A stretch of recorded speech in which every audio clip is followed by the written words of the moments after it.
Laos is the only landlocked country in Southeast Asia, yet it's known as the land of 4,000 islands. This place has strict rules every traveler should know, and beneath its soil lie thousands of unexploded bombs. At Lao markets, you'll find one-of-a-kind products, and even insects are turned into crispy dishes that surprise anyone who dares to taste them. In this video, I'll reveal 10 fascinating facts about Laos, from mysterious ancient sites to cultural traditions you won't believe still exist today. If you are planning to visit Laos, one of the most important things to understand is the system of taboos and cultural etiquette that locals follow closely. For instance, in Lao Buddhist society, monks are deeply respected, and women are strictly prohibited from touching them. Any physical contact could be seen as defiling, so items should be handed over through a male intermediary to show proper respect. Public displays of affection are another sensitive subject. Hugging, kissing, or other signs of intimacy in public are frowned upon, and in some cases can even lead to fines or deportation for foreigners. Even casual teasing or shaking hands inappropriately with women can cause serious trouble with local authorities. When visiting a Lao household, etiquette continues to play a major role. Sleeping with your head pointed toward the door is believed to bring bad luck, stomping your feet is thought to stir discord, and tapping bowls during meals is considered not only impolite but a way to invite evil spirits. Some of these customs may sound unusual to outsiders, but they reflect a deep cultural heritage. For example, many Lao people avoid shaving on Wednesdays or washing their hair on Thursdays, traditions passed down for generations. Interestingly, surveys show that up to 85% of Laotians even consider the horn on a car or motorbike the most unnecessary part of the vehicle. And speaking of cultural traditions, the story of Lao women and the challenges they face in marriage offers another surprising perspective on life in this country. When walking through ancient villages or bustling markets along the Mekong River, you will often see women wearing the traditional skirt known as the sin, a garment that hugs the hips and extends to the ankles. Unlike in many other parts of Asia, Lao women tend to embrace natural beauty remedies, such as saffron and coconut oil, rather than expensive cosmetics. Their gentle demeanor and modesty have long been admired, with shyness and composure often considered marks of grace. As many as 35% of women aged 18 to 30 have never been married. The government has also introduced increasingly strict rules to limit marriages between foreigners and Lao women. A foreigner who wishes to marry a Lao woman must live in the country for at least 3 consecutive months, submit detailed personal documents, and undergo a lengthy approval process that can last up to a year. Even after completing all requirements, the government still reserves the right to deny permission for the marriage. These regulations may sound harsh, but they are not arbitrary. They were introduced to prevent human exchange, which had previously exploited loopholes in the law to send Lao women to other countries, including China, Malaysia, and Thailand. While marriage customs show us one side of Lao resilience, the history of the Lao people during times of war reveals an even deeper strength of spirit. To put that into perspective, a U.S. aircraft bombed Laos approximately every 8 minutes, day and night, for 9 years. On average, each citizen had to endure the equivalent of over 100 bombs falling on them personally. Even today, an estimated 80 million unexploded bombs remain scattered across the country, posing daily dangers to farmers, children, and entire communities. Despite this devastating history, the people of Laos have shown remarkable endurance. Many villagers still farm land that has been partially cleared of unexploded ordnance, while organizations such as the Mines Advisory Group and the Lao National Regulatory Authority continue the painstaking work of bomb removal. Currently, over 3,000 square kilometers of land in Laos remain contaminated, and at current clearance rates, it could take decades to make the country completely safe. If you've watched this far, we're thrilled to know you enjoyed the video. If so, don't forget to take 5 seconds to subscribe to the channel and turn on notifications. And now, let's move on to where you can find goods unlike anywhere else in the world. Laos may appear quiet and traditional on the surface, but some of its markets reveal a very different side of local life. One of the most intriguing is the Nam Can border market, where trade takes place between Vietnam and Laos. Many of the goods come directly from highland communities that hunt, gather, or prepare them by hand. Here, vegetables are not always the standard produce you might expect. Instead, shoppers can find wild tobacco plants used in salads or cooked with black chicken, sometimes even believed to have medicinal benefits. For just a couple of dollars, you can purchase wild rats, roasted mountain squirrels, or bamboo worms, delicacies in certain parts of Laos. Wasp nests, porcupine quills, and even porcupine stomachs are also available. Meat here is also surprisingly affordable. Beef, for instance, can cost around $5.50 per kilogram, with prices sometimes dropping as low as $3.50 depending on supply. Alongside the unusual meats, visitors may also come across traditional pastries, exotic spices such as fresh maken, and rare medicinal woods. Of course, it is important to note that many of these goods cannot legally cross border checkpoints. Tourists who try to carry certain items may face confiscation or fines. Okay, be honest, would you dare to try any of these unusual delicacies from the Nam Can market? Drop the name of the one that catches your eye in the comments below. And while these markets show us the unusual side of daily life, the spiritual traditions of Laos reveal something even deeper about the values of its people. To understand Laos, one must understand its relationship with Buddhism. The country is home to nearly 4,800 temples and more than 26,000 monks, including both fully ordained monks and novices. Buddhism is not only the state religion but also the framework for daily life, and this becomes most visible in the practice of making offerings. Every morning, at sunrise, lines of monks walk barefoot through the streets to collect alms. This practice, known as takbat, is not only a way for monks to sustain themselves but also a spiritual exchange. Villagers wait quietly with small portions of sticky rice or cooked dishes. When they place food in the monks' bowls, they bow respectfully, sometimes pouring water on the ground as a symbolic act of transferring merit to ancestors. There are also strict rules governing offerings. According to Buddhist precepts, devotees may only give prepared food, never raw rice or fresh vegetables. Monks are not allowed to cook, nor can they accept food after midday. They are prohibited from making eye contact with devotees, regardless of age or gender, emphasizing humility and detachment. During the 3 months of Buddhist Lent, known as Vasa, monks remain in temples to focus on meditation and scripture study. For lay people, this is a time to avoid major life changes such as weddings or building new homes, and many choose to give up alcohol and smoking as acts of devotion. And when it comes to Lao cuisine, it's bursting with bold flavors and full of surprises most outsiders would never see coming. The national dish, known as larb, is a type of meat salad prepared with finely minced chicken, beef, or fish mixed with toasted rice powder, lime juice, chilies, and fresh herbs. Often eaten wrapped in lettuce or mint leaves, it delivers a refreshing yet complex balance of sour, spicy, and nutty flavors. Larb was once an essential part of Laos' cultural heritage, highlighting its role in social gatherings and family meals. Another favorite is khao pieksen, a comforting noodle soup made with fresh hand-pulled rice noodles. The broth, simmered for hours with bones and aromatic herbs, has a mild sweetness that pairs beautifully with bean sprouts, lime, and fried shallots. For many Laotians, this is the dish that represents home cooking at its best. But Lao cuisine also ventures into territory that surprises many visitors. Insects such as bamboo worms and crickets are often freed until crispy and enjoyed as snacks rich in protein. While this might be unusual to outsiders, edible insects are sustainable, nutritious, and deeply tied to local diets across Southeast Asia.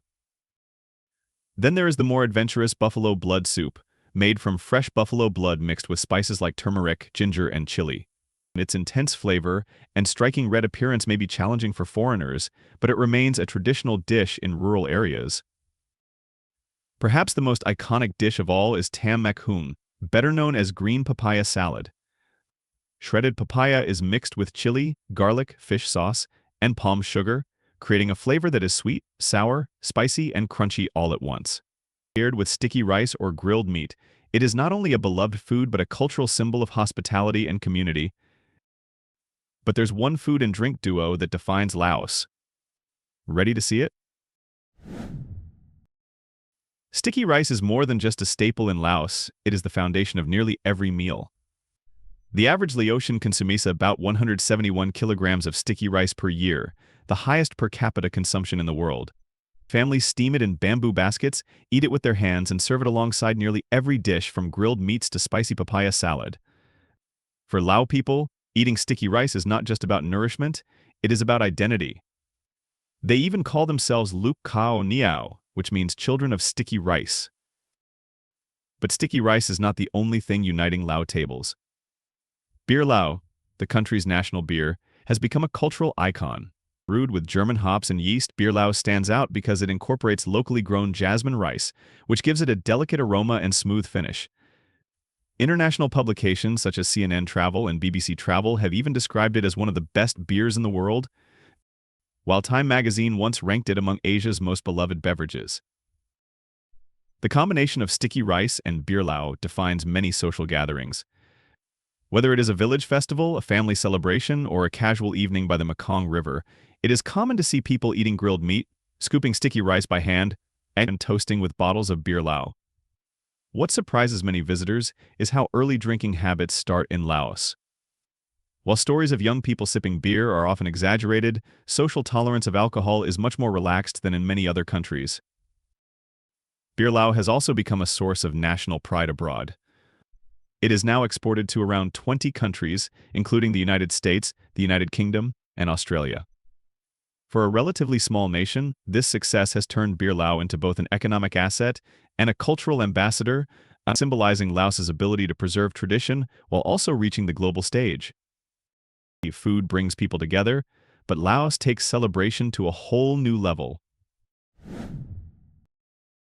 One of the most famous celebrations is Baum Pi Mai, the Lao New Year, held every April. This 3-day festival is both sacred and playful. On the first day, families clean their homes to sweep away bad luck. On the second day, people pour water over Buddha statues and temples, symbolizing purification and renewal. But perhaps the most memorable part for visitors is the water splashing in the streets.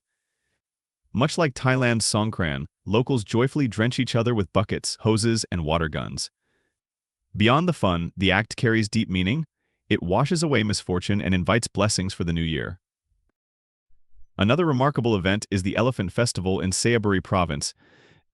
Known as the land of a million elephants, Laos today has fewer than 1,000 elephants, yet they remain an enduring national symbol. Since 2007, the Elephant Festival has celebrated this heritage with parades, feeding rituals, and performances showcasing the animal's intelligence. Conservation groups also use the festival to raise awareness about protecting these endangered creatures. In October, Bauno Ke Phansa marks the end of the Buddhist Lent. This is one of the most spiritual times of year. In Luang Prabang, monks chant prayers while villagers release thousands of lanterns onto the Mekong River, creating a golden glow against the night sky. Dragon boat races add excitement, with brightly painted boats competing for victory to the cheers of massive crowds. It is a festival that combines solemn devotion with joyful community celebration. That Luang Festival in Viengxay is perhaps the most sacred of all Lao festivals. Centered around the golden That Luang Stupa, which is considered the most important religious monument in Laos, this event draws pilgrims from across the country. For 3 days in November, people dressed in traditional clothing join candlelit processions, offer alms, and participate in cultural performances. For Laotians, attending That Luang Festival is not just a religious duty but also a national expression of unity. One of the most unique and dramatic celebrations is Baun Bang Phai, or the Rocket Festival, held in May or June. Villages launch massive handmade rockets, some several meters long, into the sky. Traditionally, this ritual is a way to call for rain before the rice planting season. The explosions are loud, colorful, and joyful, accompanied by parades, music, and folk dances. But it is not only fun. Farmers believe the success of the rockets influences the year's harvest. Together, these festivals reveal the rhythm of life in Laos, deeply spiritual yet infused with playfulness, reverence balanced by joy.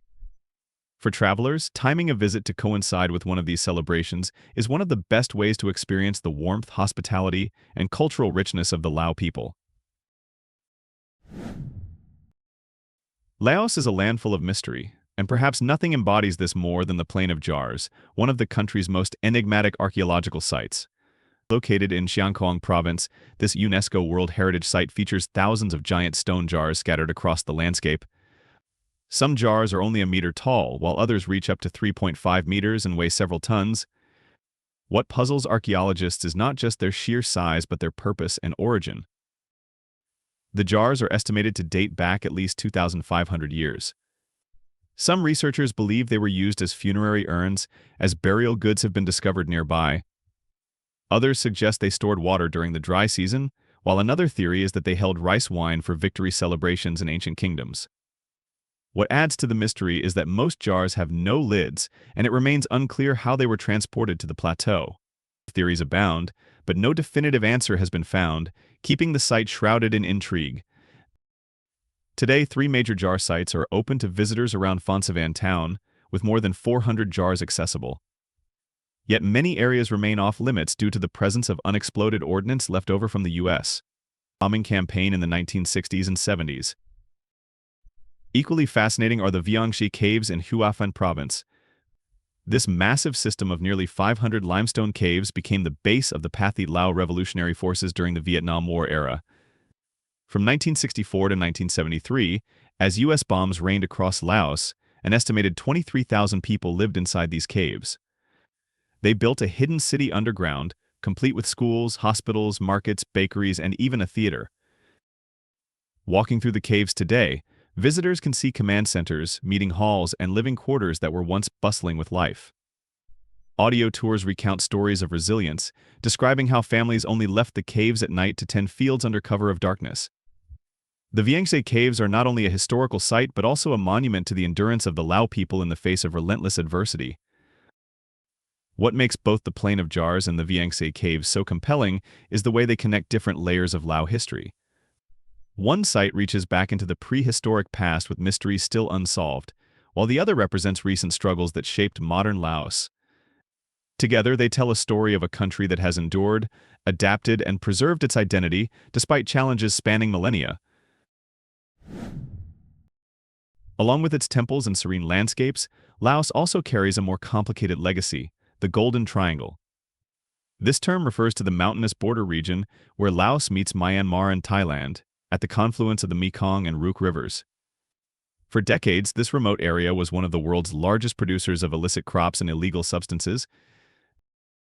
The name Golden Triangle was coined by the CIA in the 1950s, during a time when the region's rugged terrain and limited government control made it ideal for the cultivation of poppies. By the 1970s, the area was producing more than 2,500 tons of banned raw materials annually, accounting for as much as 3/4 of the global supply. Laos, particularly its northern provinces, played a crucial role in this trade. The most infamous figure linked to the Golden Triangle was Kun Sa, who built a powerful network based in Myanmar but whose influence stretched across borders, including into Laos. At his peak in the 1980s, Kun Sa controlled vast territories and even operated a personal army. His empire flourished in part because of the inaccessibility of the terrain and the absence of strong central government authority in the region.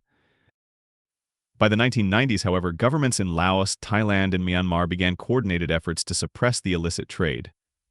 These campaigns combined military operations with crop substitution programs, encouraging farmers to grow coffee, tea, and maize. In Laos, these programs gradually reduced the cultivation of illegal crops, though challenges remain in remote areas. Today, the Golden Triangle has undergone a remarkable transformation. Instead of being notorious for trafficking activities, parts of the Laos side have been redeveloped into special economic zones and tourist destinations. In Viengxay, a town located on the Mekong opposite Thailand's Chiang Khong, visitors can take boat tours along the river, explore nearby national parks, and learn about the region's complex past. Still, the history of the Golden Triangle is not forgotten. Museums and local guides often recount stories of the region's troubled decades, explaining how the illicit trade shaped not only the economy but also the geopolitics of Southeast Asia. For Laos, the challenge has been turning a painful legacy into opportunities for sustainable development. Coffee and tea plantations in the highlands are now gaining international recognition. We've now explored 10 fascinating facts about Laos that reveal a country both mysterious and deeply human. From cultural taboos that shape daily life, to the grace of Lao women navigating tradition and modern law, to the resilience of a people who endured more bombs than any other nation in history, Laos shows us strength in unexpected ways. What these 10 stories remind us is that Laos is not just a destination, it is a living mosaic of history, faith, resilience, and celebration. So what do you find the most fascinating about Laos? Let me know in the comments. Was it the plain of jars, the spiritual rituals, or maybe the unusual market goods? We always look forward to hearing more from you. And don't forget to hit subscribe, turn on notifications bell so we can see you again in our next video. Thanks so much for hanging out with us today. I hope you enjoyed it. Your support truly means the world. Wishing you the best of luck. We are so glad you are with us today. Please leave a comment, like the video to support us, and subscribe for more videos. See you soon.